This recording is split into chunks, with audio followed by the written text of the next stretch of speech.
Já faz algum tempo que o celular deixou de ser exclusivo para telefonar.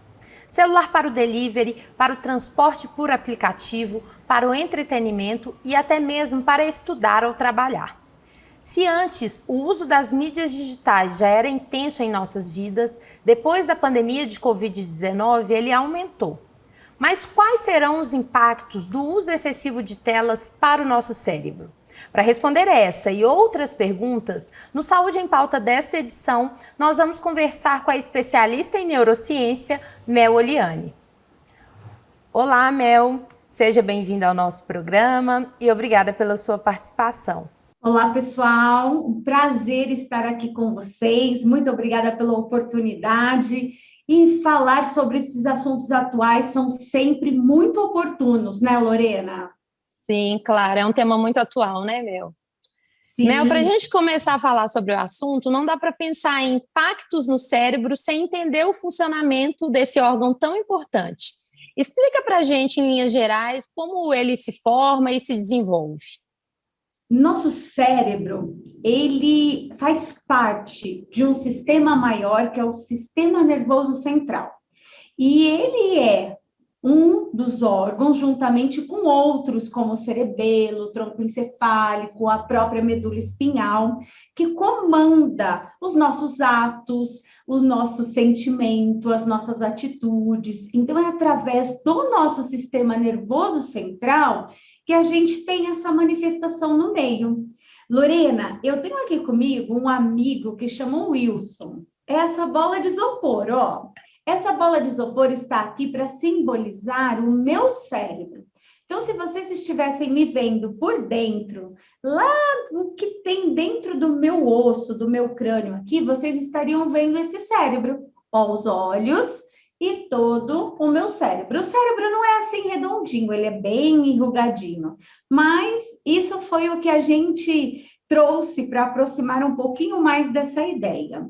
E o nosso cérebro é assim. Cada parte colorida dessa é responsável pela decodificação de uma informação. Então, quando a gente nasce, a primeira coisa que a gente tem é essa informação visual, a informação do olfato, a informação do som. E essas informações, elas são decodificadas aqui, ó, no fundo do nosso cérebro. Essa verdinha, por exemplo, é responsável por todo o processamento visual. Essa laranja pelo processamento auditivo, né, do som. E essa vermelhinha é a sensação tátil. E pasmem, essa amarela, que é a maior, ó, é a nossa área responsável pelo juízo. É aqui que fica o nosso processamento da informação, atenção, concentração. Aqui é onde a gente organiza as estratégias, trabalha com alguns aspectos da memória, e o nosso desenvolvimento é assim, de trás para frente. Então, quando bebês, nós observamos, né, todo o meio, a gente vive o meio. E à medida que a gente vai crescendo, a gente vai usando um pouco mais a área amarela, um pouco mais essa área que recruta informação um pouco mais sofisticada, que envolve esse processamento mesmo, esse julgamento, essa organização do pensamento. Ah, que bacana, meu. Faz sentido. Quando a gente pensa da evolução da criança para o adulto, né, das questões do juízo, é até a questão da socialização mesmo, que a gente vai desenvolvendo isso, as regras. Quando a gente pensa nos fatores que interferem nesse processo de desenvolvimento de cérebro, quais são eles? Lorena, quando criança, nós precisamos experimentar as coisas, colocar o corpo para viver mesmo. E aí que está a grande questão. Se nós ficamos com o celular, esse corpo sofre limitação. Por quê? Com o celular na mão, o que que nós temos? Nós temos um estímulo visual que é sempre o mesmo. Porque a quantidade de luz que o celular oferece é sempre a mesma, é o mesmo estímulo. Ao contrário da luz que a gente recebe quando está no meio interno, dentro da nossa casa, ou no meio externo, na natureza. Tudo isso precisa de decodificação muito característica para o nosso cérebro. Toda essa decodificação é feita através dos neurônios, que, olha, são células nervosas que captam essa informação aqui na retina e que levam, através da comunicação entre várias células, lá para a área específica do nosso cérebro. Então, se a gente oferece muitas variações, a gente faz muitos caminhos, a gente oportuniza que o nosso cérebro trabalhe, que o nosso cérebro amplie a sua rede neural. Ao contrário, se ficamos expostos só à tela do celular, temos só um caminho. Por isso que os prejuízos estão sendo quantificados de um lugar muito robusto. As pesquisas hoje mostram que as crianças têm sofrido muito com esse uso excessivo de tela, sobretudo as crianças de 2 anos até 2 anos de idade. A própria Associação Brasileira de Pediatria já faz recomendação para os pais para que evitem o uso de telas nessa idade. Por quê? Porque a gente nasce e a gente precisa colocar o cérebro para trabalhar, precisa colocar essas células para serem ativadas, para construir a arquitetura neuronal. Se a gente só oferece um tipo de estímulo, a gente também oferece um caminho mais empobrecido para os nossos pequenos. Então, por isso que a gente precisa ampliar. Certo. E quais estímulos seriam interessantes para ampliar essas conexões neuronais? Nós precisamos pensar em coisas que a gente faça, Lorena, né? No celular, o que eu faço? Eu tenho o olho e tenho o touch, que é sempre do mesmo jeito. Então, eu preciso usar esse corpo e explorar toda a funcionalidade desse corpo. Correndo, pulando, né? Se encaixando dentro de espaços menores, articulando brincadeiras, refazendo regras, vivendo mesmo. Mas aí está uma dica importante. Os nossos filhos, né, os membros da sociedade que serão o futuro dessa geração, estão cada vez mais acomodados a essa tela e a esse celular. E querendo ou não, isso já está um peso, porque todo mundo já está falando sobre isso. Sai do celular um pouco, vamos fazer outra coisa.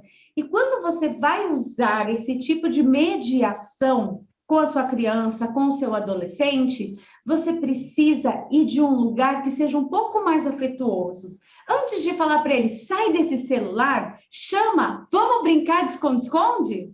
Vamos até a sorveteria a pé, vamos ver quem chega lá primeiro?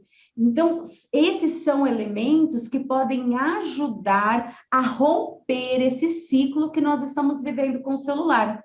Porque nós falamos de criança e adolescente, mas nós também gostamos de ficar no celular, idosos também, e todo mundo tem prejuízo com isso. Os estudos têm mostrado que quando a gente fica muito tempo no celular, os prejuízos estão, sobretudo, pautados nessa área amarela. Lembra que eu falei que é a área do juízo? Que é aquela área que a gente tem um processamento maior de informação para tomada de decisão, para os arquivos da memória, para atenção, para concentração. Então, as células nervosas que trabalham nessa área, elas estão ficando preguiçosas. Por isso que a gente precisa pensar em outros caminhos, fazer outras rotas, né? Então, essa construção, ela é emergente e ela precisa partir dentro de um processo de consciência. Eu preciso ter consciência. É gostoso ficar aqui? É uma delícia. Eu também adoro, viu, gente? É uma delícia. Mas será que eu não posso oportunizar, equilibrar, colocar na balança? O que eu posso viver de emoção, de contato com outros seres humanos, com a natureza, e o que eu posso viver aqui? Acho que dá para contrabalancear isso e, ter um resultado positivo. Com certeza, Mel. Inclusive, a gente percebe que o uso excessivo, ele torna a gente mais desconcentrado, mais desatento. Eu, por exemplo, percebo que ter uma leitura profunda durante muitas horas ou minutos é muito difícil, porque o tempo todo a gente está acostumado com a pausa, a leitura superficial do celular. E quando a gente pensa no cérebro, como que essa leitura profunda nos ajuda a estabelecer mais conexões? O que ela traz de ganho para a gente, além da criatividade, do conhecimento de outras histórias? Lorena, você sabe que a leitura é a grande invenção da humanidade, né? E a leitura trabalha com o cérebro de uma forma muito globalizada. Quando a gente lê, a primeira coisa é decodificar o símbolo. O que que aquele desenho representa? O A, o B? E isso é feito aqui, ó, nessa área verdinha, no lobo occipital. A partir disso, as nossas próprias células já fazem a intercomunicação entre áreas.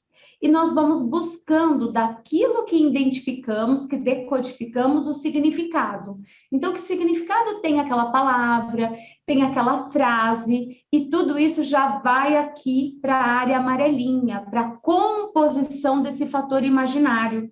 Porque a leitura profunda, ela perpassa pelo meu imaginário. Eu vou imaginar o cenário, imaginar aquilo que está acontecendo, fazer as reflexões daquilo que eu estou lendo com aquilo que eu já vivi, traçando processos de memórias para melhorar a síntese. Então, ler é uma atividade que mexe o cérebro como um todo. A leitura é um processo que tem que ser fortalecido desde a educação infantil até a terceira idade.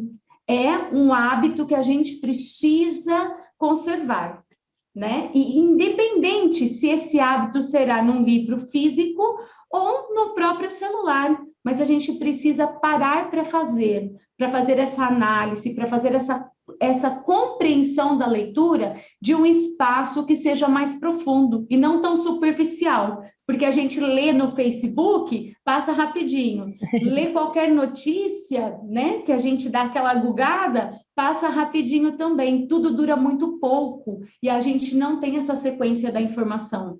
As pessoas, é muito comum a gente ver a pessoa viu a chamada no Facebook, mas nem abriu a matéria para saber de fato do que se trata, né? Mel, muito obrigada pela sua participação. Eu acho que o nosso bate-papo foi muito esclarecedor e eu espero que as pessoas leiam cada vez mais e tentem reduzir o tempo que passam em frente ao celular. Hoje, o Saúde em Pauta fica por aqui.